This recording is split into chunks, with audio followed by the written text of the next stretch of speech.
Hi everyone, this is Dave from Geekanoids, and in this video I'm going to be giving you an unboxing video test and review of two really cool car video recorders, also referred to as DashCams, from Transcend. I've got their DrivePro 100, the entry level model, and also the DrivePro 200. Now before I do the unboxing, let me just let you know what these do and also a little bit of research I've done. Now basically you install these in your vehicle, either forward facing or on your front windscreen, or you can add an additional second camera and maybe record what's going on behind you. If something happens like a road traffic accident, then you've got some video evidence that you can use if need be. Now the research I've done involves UK car insurance companies, and I found that some of them offer discounts if you install a dash cam in your vehicle. Now SwiftCover lead the way. They offer 10% discount on their insurance policies.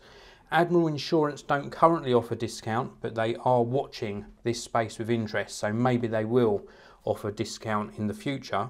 More Than don't offer discount, but they may do in the future. LV do not offer discounts. AXA Insurance offer 10%, and Adrian Flux offer up to 15% discount. And they actually have a list of accepted dashcam video recorders on their website. So anyway, without further ado, let's get these unboxed. Now we'll do the DrivePro 100 first of all. This is full HD. It's got an f1.8 aperture, 6 glass lenses for really sharp images. It's also got a G sensor for emergency recording. So if your vehicle experiences an impact, it starts recording. We get a 16GB micro SD card in the box. Now the DrivePro 200, a little tiny bit different. This has got built-in Wi-Fi, an iOS and Android app that actually supports that, and it enables live viewing on your device. Slightly different lens on this one as well, but for all intents and purposes this is the sort of higher end model of the two. So let's unbox the DrivePro 100 first of all. Let's just cut through this. I'm going to install these into my BMW 1 Series, and I'm going to put the DrivePro 100 that I'm currently unboxing in the rear of the vehicle, and then I'm going to put the DrivePro 200 in the front of the vehicle. And later on in this video I will show you some video captured from both of the cameras, and they should be pretty much the same quality. I think it's just the feature set that really differs a little bit with that built-in Wi-Fi. So here we go, this is what it looks like when you open the box up. We have got the micro SD memory card, 16GB, so a nice generous size memory card. Can we remove this? Yes we can. And now we're into the main portion of the box. So here's the little recorder itself, or camera itself. Let's just take these bits of plastic off of it. So we've got a cover on the screen. I don't think these are touchscreen either, just to let you know. So there we go, that's all the plastic removed. So this is obviously the lens on the front here. Looks like we've got a little microphone pickup here. We've also got a speaker. This is where you're going to put the mount. There is a little tiny mount inside the box. I'll show you that in a moment. It slots onto here. On the side we've got the micro SD card slot. We've also got a button, which is probably a record button, but it's got a little sort of exclamation symbol. So maybe that's if something happens, you can mark your recordings. We've also got a DC input as well. And then across the back, we've got power on off plus some menu control buttons. Let's turn it on, see if we've got some power. Whilst that's starting up, hopefully it will start. There we go, it's starting up. So I'll show you that in a minute. Let's just show you what else is inside this box. We have got the little tiny mount. So this is a nice little suction mount. It's going to go onto your car windscreen, front or back. Quite discreet, as you can see. It's got a little sort of lever that allows you to snap things into place. You can adjust it and get it into the right angle. Loosen off this wheel, and you can adjust this into all different angles. So a nice tiny little sort of suction mount.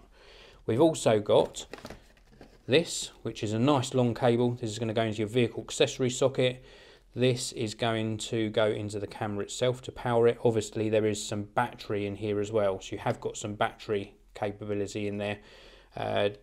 but I would probably hardwire it. In my vehicle, I've got the battery of my car in the back of my car, so I can plug straight in to a little adapter.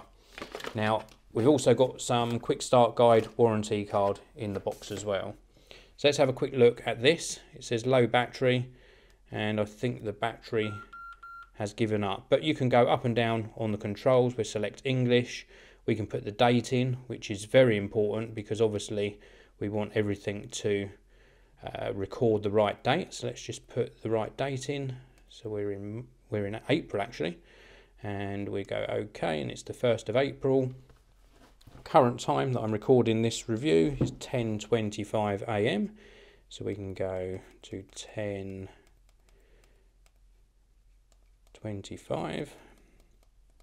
It's weird, you push down to go up and up to go down. That's very strange.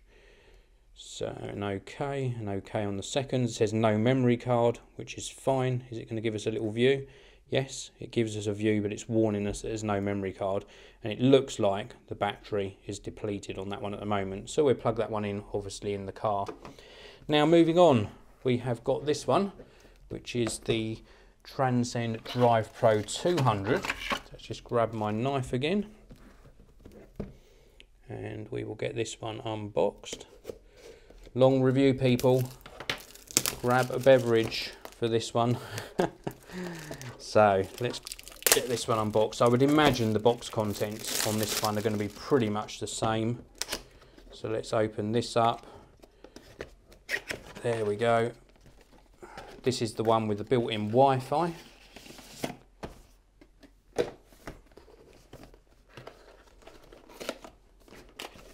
And that's presented exactly the same. It does look different. It's definitely got a different lens. We've got the same memory card, 16GB memory card.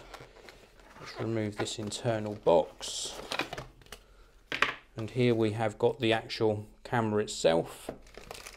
We have got a different mount. That is disappointing, very disappointing. I was hoping that with this high-end model there would be a suction cup mount so I could reposition it, but this is a 3M mount. You actually have to stick this into place. You get an extra sticky pad inside the box as well.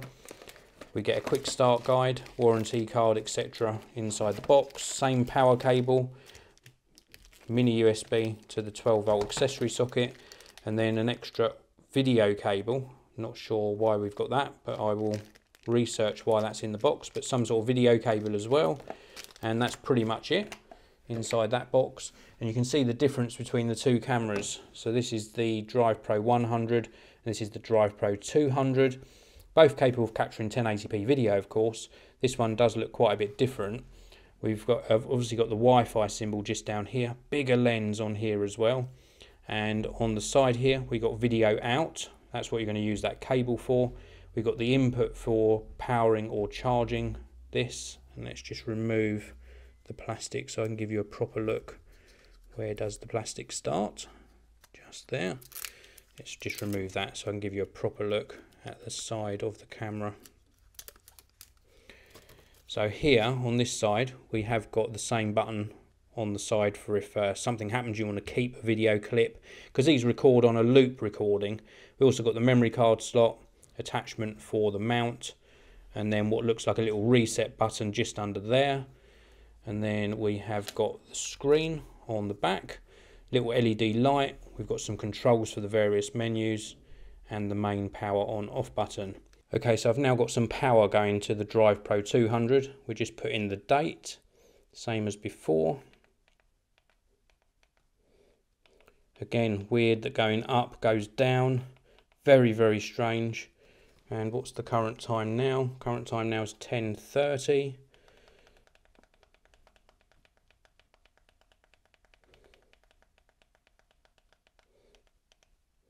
And again, it says no memory card, and we get a sort of overview of what's coming out of the lens. So let's just pop a memory card in so I can give you a better view of the screen.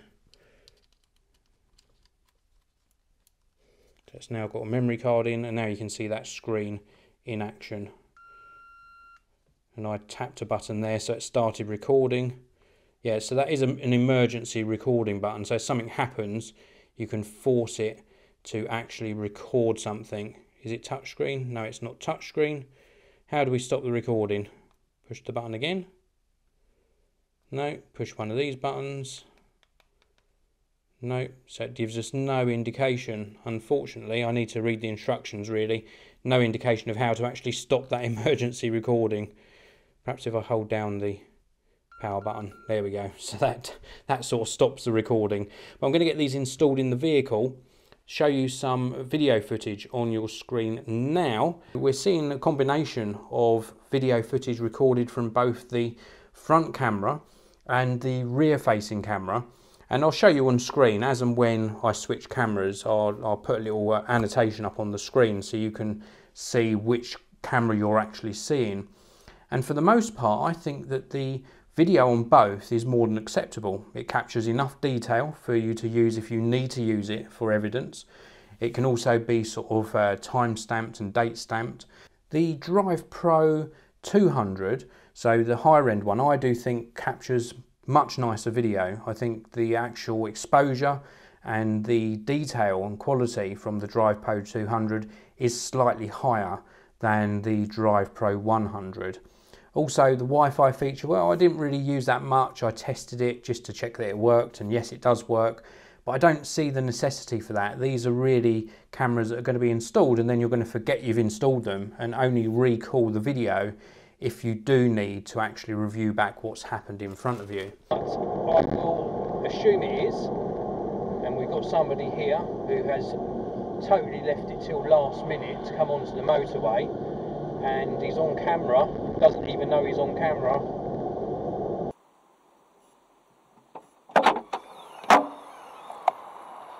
So overall, my opinion of these two cameras, the DrivePro 100 and the DrivePro 200, I think they're very, very good products indeed. They could have been a little bit more discreet when you've got them in your vehicle. It is noticeable that you've got a camera installed, so maybe a smaller, sort of more compact unit would have been preferable. But they do the job. They get you 10% off with some insurance companies. And more importantly, if something does happen, you have got some video evidence. So that's really, really important. So thanks very much for watching. I hope you've enjoyed this video. If you have, please do hit that like button. Please do subscribe to the channel, and I'll see you all in the next one.